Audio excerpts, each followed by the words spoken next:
Hello everyone, this is Kazam from Kazam3D.com. Welcome to another video. I'm sorry about the sound quality here.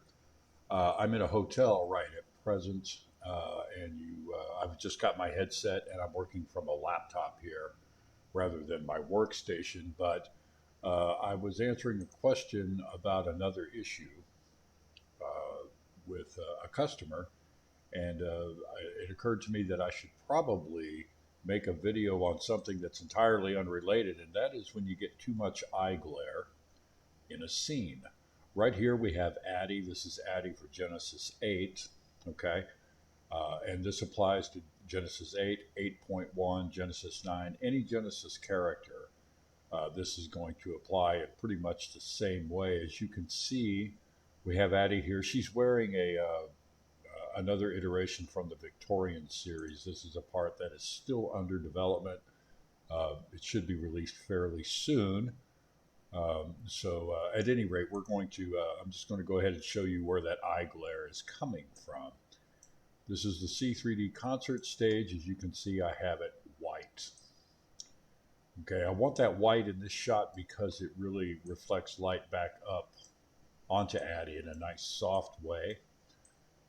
But one thing it is doing is it's creating a little bit more glare than I would like in her eyes. I want to try to preserve the details of her irises. And this is actually, if you've run across this, and I imagine you probably have, this is actually really easy to fix. What we're going to do is select Addie, okay, surfaces, and we're going to go to cornea. There we go. Cut out 0.25 is where I usually start. And there you go. We have, we've lost quite a bit of that glare, but there's still some reflectivity. If we want to up that number, we could say like we'll call it 0.4. And then it gives a little bit of it back. Now, as this image resolves, a lot of that reflectivity will coalesce into detail. Okay, so you want to be mindful of that. But one was just entirely too much. It makes her eyes look like an alien or something, which is okay for some shots, but this is not one of them. So we're just going to go back to 0.25. And I have this saved as a material preset in my character folder, but I'm going to show you how to do that right now. We're just going to save it here for the purposes of this video.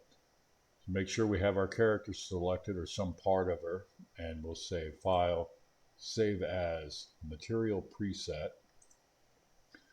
Okay, and we're just going to say low glare eyes. All right, and then when we get this window, we want to right click within it, uncheck all.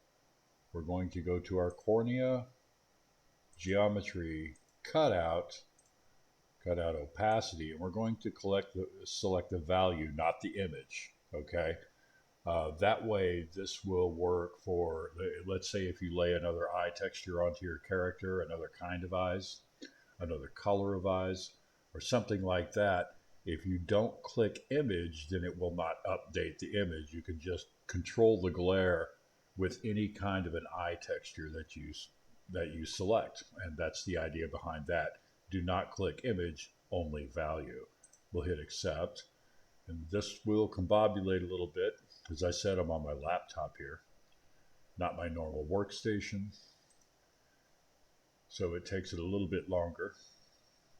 Although I have to say I'm pretty happy with this laptop. It's been fairly responsive. So there we go. Now we have a low glare eyes. So now if we go here, hold down Alt and click, that restores that value to its default. Okay, and you can see that's the default value for cornea. We'll just click in our low glare eyes, and there you go. Again, play with this value for any scene. You can always play with it, and it'll give you different looks. The point being that you can control the amount of reflectivity in the eyes through this method. Okay, play with the cutout opacity on the cornea, and that is it. All right, that's it for today. This quick tip brought to you by Kazam from Kazam3D.com. Until next time, happy rendering.